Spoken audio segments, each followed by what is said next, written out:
আসসালামু আলাইকুম ওয়া রাহমাতুল্লাহি ওয়া বারাকাতুহু। সম্মানিত ভিউয়ার্স, যে যেখান থেকে আমার আজকের এই ভিডিওটা দেখছেন, ইনশাআল্লাহ আশা করি আপনারা সকলে ভালো আছেন। আলহামদুলিল্লাহ, আল্লাহ পাক আমাকে ভালো রাখছেন। তো গাইজ, আজকের এই কয়েক মিনিটের ভিডিওটার মধ্যে একজন ভাইয়ের প্রশ্নগুলোর উত্তর দেওয়ার জন্য একটু চেষ্টা করো। ভাইয়াটা জানতে চাইছিল, আর একাধিক মানুষ হয়তো বা জানার ইচ্ছেও আছে, বা যারা শিখতে চান তারাও যদি পারেন বা যদি চান তাহলে এখান থেকে একটু হলেও শিখতে পারবেন ইনশাআল্লাহ। আমি যদি আমার স্ক্রিনে দেওয়া ভাইয়াটার প্রশ্নগুলোর উত্তর দেই, যে এই মূল ভিডিওটা মূলত অনুমতিকে কেন্দ্র করেই হবে। অনুমতিকে কেন্দ্র করে ভাইয়াটা লাইনগুলো লিখছে। তো আমি যতটুকু জানি, যতটুকু আমি পারি, এতটুকুই বলার জন্য চেষ্টা করব। অবশ্যই আমি মানুষ হিসেবে ভুল থাকতে পারে, বা জানার দিক থেকে আমি কম জানতেই পারি, এটাই স্বাভাবিক। যদি কোনো রকম ভুল হয় বা উল্টাপাল্টা কোনো কিছু মনে হয়, তাহলে অবশ্যই আপনারা ভালোটা আমার শিখিয়ে দিবেন, সঠিকটা শিখিয়ে দেবেন ইনশাআল্লাহ। তো মূল ভিডিওটা শুরু করার আগে আমি যদি আপনাকে বলি যে মূলত অনুমতি এর আরবিটা কি, আরবি ভাষায় এখানে দুইটা, আরবি ভাষার ক্ষেত্রে দুইটা শব্দ আছে অনুমতির জন্য। একটা একটু কঠিন, আরেকটা একটু সহজ। অবশ্যই আমি আপনাদেরকে সহজটা দিয়ে বোঝানোর চেষ্টা করব, তবে দুটোই বলি। অনুমতি এর আরবি হচ্ছে আইদান অথবা আলসামহু, আলসামহু অথবা আইদান। সামাহ শব্দটা দিয়ে আমি আপনাদেরকে বোঝানোর জন্য একটুখানি চেষ্টা করবো ইনশাআল্লাহ। আর তাহলে যদি বলি যে আমি তোমাকে অনুমতি দিয়েছি, এটার আরবি কি হবে? আনা সামাহতাক। আনা সামাহতাক মানে আমি তোমাকে অনুমতি দিয়েছি। তাক শব্দটা আপনাকে কেন্দ্র করে বলা হয়েছে। আর আরেকটা হয়েছে যে আমি কি তোমাকে অনুমতি দেব।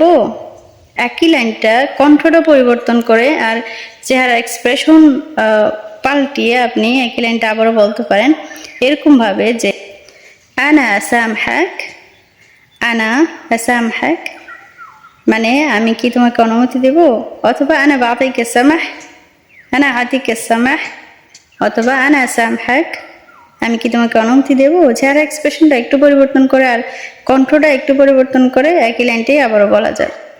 আমি কিন্তু এই ভিডিওটাতে না, শুধু অনেক ভিডিওতে বলছি আরবি একটা লাইনে বাংলার দিক থেকে যদি আমি আপনাকে বোঝাই তাহলে একাধিক অর্থ বহন করে, এমন অনেক লাইন কিন্তু আছে আরবিতে। একই লাইন একাধিক অর্থ বহন করে। খানিকটা এটার সাথেও মিল আছে সামাহ শব্দটার সাথে, অনুমতি অ্যালাউ করার ক্ষেত্রে আর কি। ওকে, তারপরে 3 নম্বরটা কি আছে যে তুমি অনুমতি দিলে আমি পান করব। এটা আরবি কি হবে? অনেকভাবে বলতে পারেন, তবে সহজটা আমি আপনাদেরকে বলি। إذا أنت أعطيتني السامح أنا بشرب, অথবা إذا أنت سامحتني أنا أشرب। খুবই সহজ, আপনার সহজটাই একটু শেখার চেষ্টা করবেন।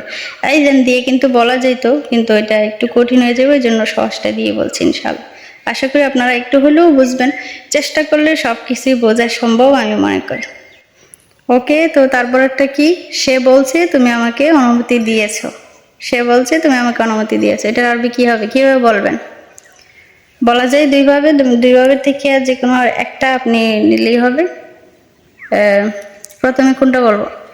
হুয়া গালাতলি এনতা সামাহতনি, হুয়া গালাতলি এনতা সামাহতনি মানে সে বলেছে তুমি আমাকে অনুমতি দিয়েছো, অথবা হুয়া গাল এনতা সামাহতনি, দুইভাবে কিন্তু বলা যাবে।